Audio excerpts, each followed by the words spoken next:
Assalamualaikum warahmatullahi wabarakatuh. Selamat pagi semuanya.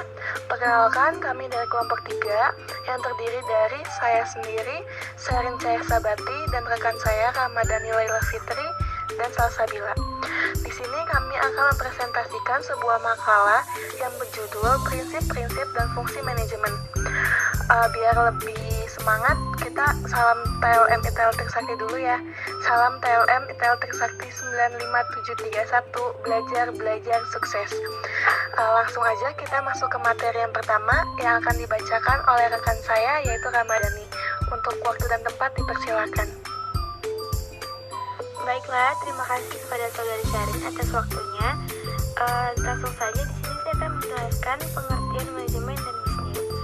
Manajemen adalah sebuah proses merencanakan, mengorganisasi, sampai mengendalikan kegiatan apapun termasuk usaha. Hal ini dilakukan untuk mencapai tujuan bersama secara efektif dan efisien melalui pemanfaatan sumber daya. Manajemen bisnis adalah suatu kegiatan dalam merancang, mengelola, dan mengoperasikan sebuah usaha atau bisnis yang mencakup semua pengaturan baik dalam proses pengerjaan, pengelolaan, sampai cara mencapai suatu tujuan bisnis yang diinginkan. Manajemen bisnis merupakan proses perencanaan hingga pengendalian kegiatan usaha yang dilakukan dengan memanfaatkan segala sumber daya yang ada dan memaksimalkan hasil yang didapatkan. Berikut definisi manajemen menurut beberapa para ahli. Yang pertama, menurut Richard L. Duff, manajemen merupakan pencapaian target suatu kelompok dengan cara yang efektif dan efisien melalui perencanaan perorganisasian, kepemimpinan, dan pengendalian sumber daya organisasi. Yang kedua, menurut James F. Turner, manajemen merupakan suatu proses perencanaan, perorganisasian, kepemimpinan, dan pengendalian upaya dari anggota organisasi serta penggunaan semua sumber daya yang ada pada organisasi untuk mencapai tujuan organisasi yang telah ditetapkan sebelumnya. Adapun prinsip-prinsip manajemen yang terdiri dari pemberian kewenangan dan rasa tanggung jawab, pembagian kerja yang berimbang, kesatuan arah, kesatuan perintah, dan disiplin.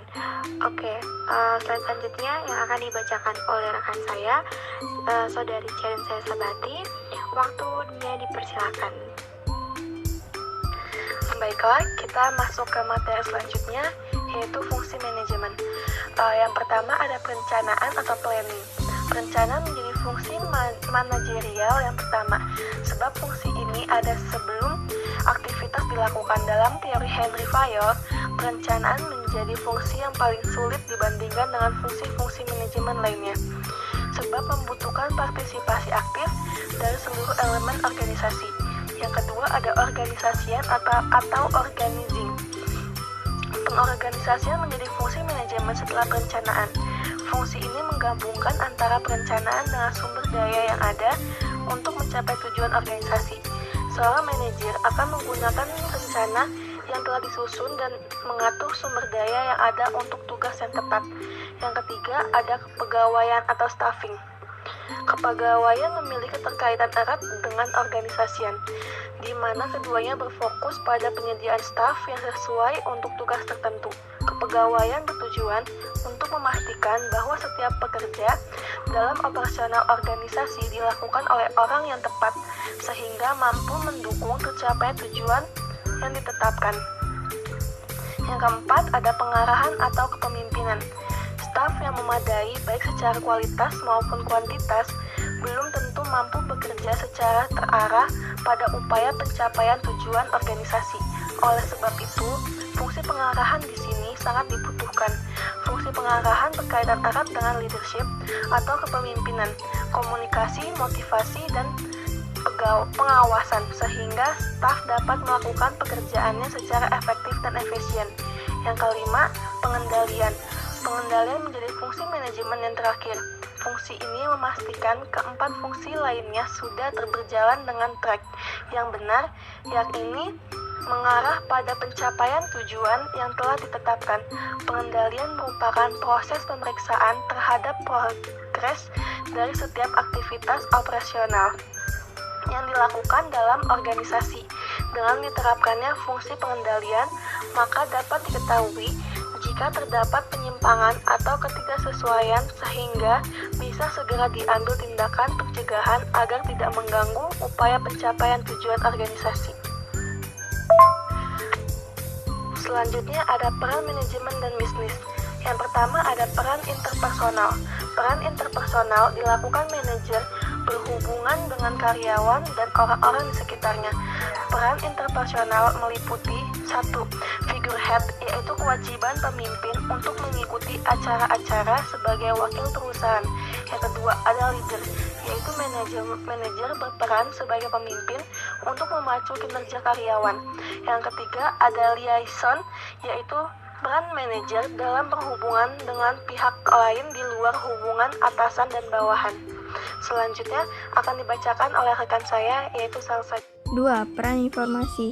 Manajer berperan dalam memperoleh dan menyebarkan informasi yang berkaitan dengan organisasi. Peran ini meliputi 1. Monitor. Manajer berperan mengawasi kebutuhan informasi yang diminta organisasi. 2. Diseminator. Manajer berperan menyebarkan informasi yang relevan dan dibutuhkan oleh bawahannya. 3. Spokesperson.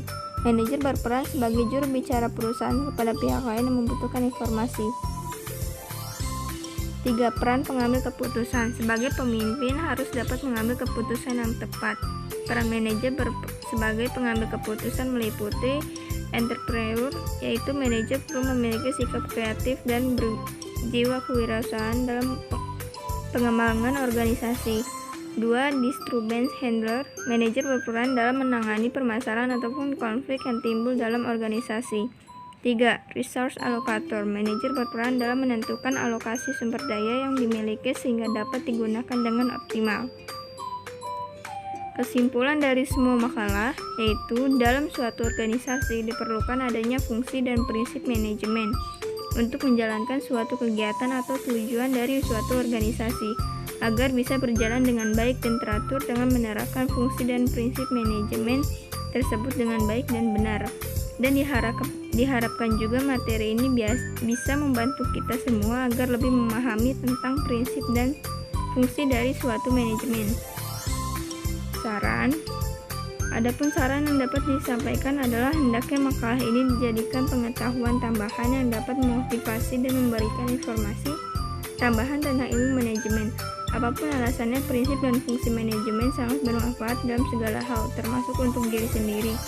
Ilmu manajemen sangat bermanfaat dalam mencapai tujuan tertentu. Itulah makalah manajemen yang membahas dan memaparkan secara sederhana tentang prinsip dan fungsi manajemen dan proses perkembangannya. Tanpa disadari dengan mengetahui informasi tentang manajemen, maka seseorang dapat mempelajari sendiri tentang ilmu manajemen dan penerapannya dalam kehidupan sehari-hari. Terima kasih.